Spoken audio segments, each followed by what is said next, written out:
пожалуйста, об инициативе жителей Турпоселка новой. Это не только инициатива жителей Турпоселка. Мы имеем с вами в виду это обращение, с которым я сегодня хочу выступить.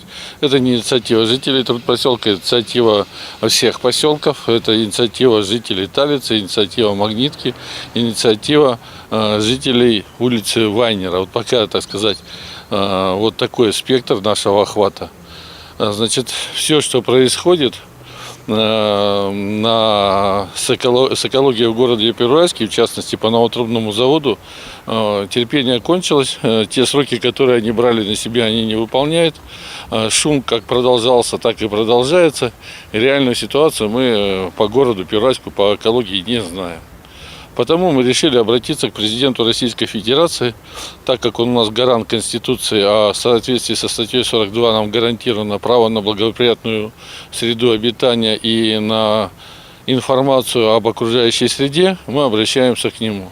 Для этой цели мы разработали такой подписной лист, обращение к президенту Российской Федерации и изложили суть, почему мы пошли по этому, и изложили два вопроса, которые нам бы хотелось, чтобы на них дали ответ соответствующие органы федерального уровня.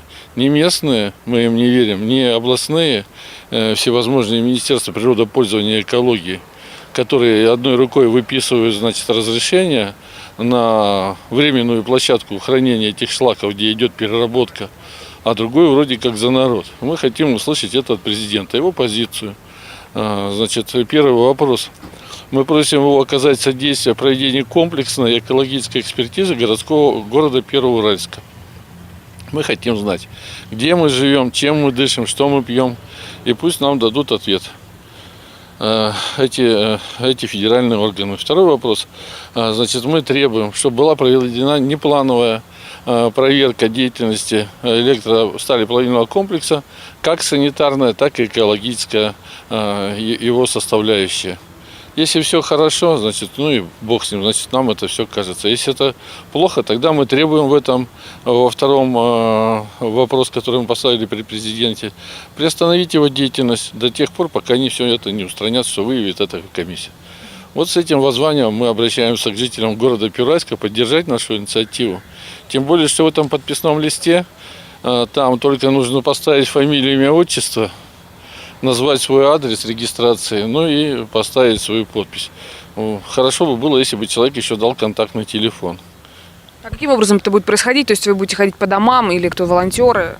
Да, будут волонтеры, будут те люди, которые поддерживают эту инициативу, будет производиться сбор подписей по городу Первоуральску. Так что это не связано ни с какими предвыборными вещами, это связано с нашей жизнью, с повседневной. Она касается всех, и независимо, коммунисты или еще какой-то другой партии принадлежишь.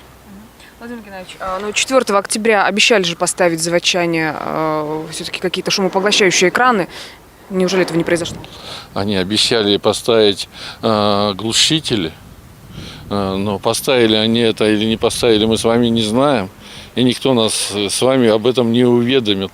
Казалось бы, они же не для себя это делают. У них же работает эта станция, она вырабатывает нужный им кислород, азот и все необходимо. Раз они это сделали, так поставьте в известность. Шум не уменьшился. Вы это утверждаете? Со всей ответственностью заявляю, что шум не уменьшился. Его меньше не стало.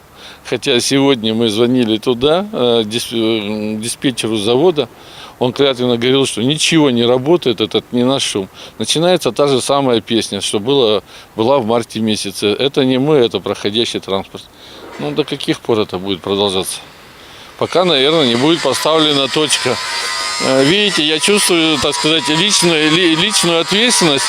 С марта месяца, когда жители Турпоселка обратились ко мне за помощью в проведении решения этого вопроса, но я не могу оставить таком. Мне нужна бумага. Видите, есть бумага в конце концов.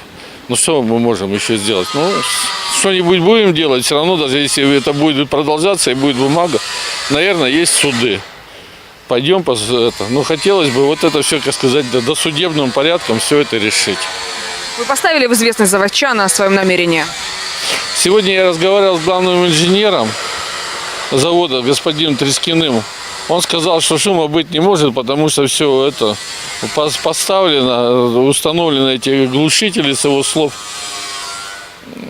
Ну, я не знаю, вот в этой ситуации, откуда тогда шум, если он идет опять же с новотрубного завода. Вот сейчас нам нужно будет, то есть все, мы сделали круг и снова вернулись в нулевую точку. Нет, не хотим все сначала. Не боитесь того, что все-таки Владимир Владимирович Путин, ну, так скажем, обласкал это предприятие, ну и, в общем, никакого результата может не последовать? Возможно, он и обласкал, но ему не нужны такие предприятия, которые должны... Он запускал этот цех. Ну, он президент, он много чего запускал, да. И я думаю, нашлись такие доброжелатели, которые подсунули необходимые документы, сказали правильные слова, убедили. Ему нужно было показать, что он живой может летать на вертолете. Он сюда прилетел на вертолете. Он сделал все как положено. Но, знаете, желаемое и действительно, это две большие разницы, как в шайтанке у нас говорят. Так что вот выдали, так сказать, конфетку, а оказалось не конфетка. Вот пускай теперь расхлебывает, разбирается с теми, кто ему это подставил, это предприятие 130 миллиардов долгу. Пускай объясняет эти люди, почему он так и работает, что люди жалуются. Почему они, опять же, возвращаясь к государственной экологической экспертизе, ведут переработку шлаков. Кстати, эта машина, которая дробит, которую нам не показали и не дали эти шлаки, она сегодня там находится и работает в полном объеме. Вам сказали, что ее нет, да, на территории? Да, конечно. То есть я же сказал, то есть вопрос-то там как был. Я вам покажу, где она находится. Они говорят, нет, она в Челябинске. Я говорю, она в 100 метрах от нас находится. Они говорят, нет, не пойдем. Вот вся инспекция в этом заключалась. Если вы говорите про отходы, дайте отходы. Нет, не можем дать, должен приехать человек из Екатеринбурга. Он там и накладет или наложит, как правильно. Не знаю. И вот сейчас будут накладывать или налаживать. Кто там это будет. А что касается Путина, ну, он везде был, он много перерезал ленточек. Он, наверное, из благих побуждений это делал. Но если даже обласканное, то он разберется, наверное, с этими людьми. Зачем ему? В общем, надежда теперь уже только на первого человека страны. А вот гарант Конституции, мы же конституционное право с вами защищаем. У нас глава города не уполномочен Конституцию. Ну нет, он защищает, конечно, Конституцию, но главный это защитник Конституции, это у нас президент. У него и у главы не написано в этом, в его обязанностях, а у президента это написано. Посмотрим. Все равно скоро выборы президента будут, так что ему надо показывать.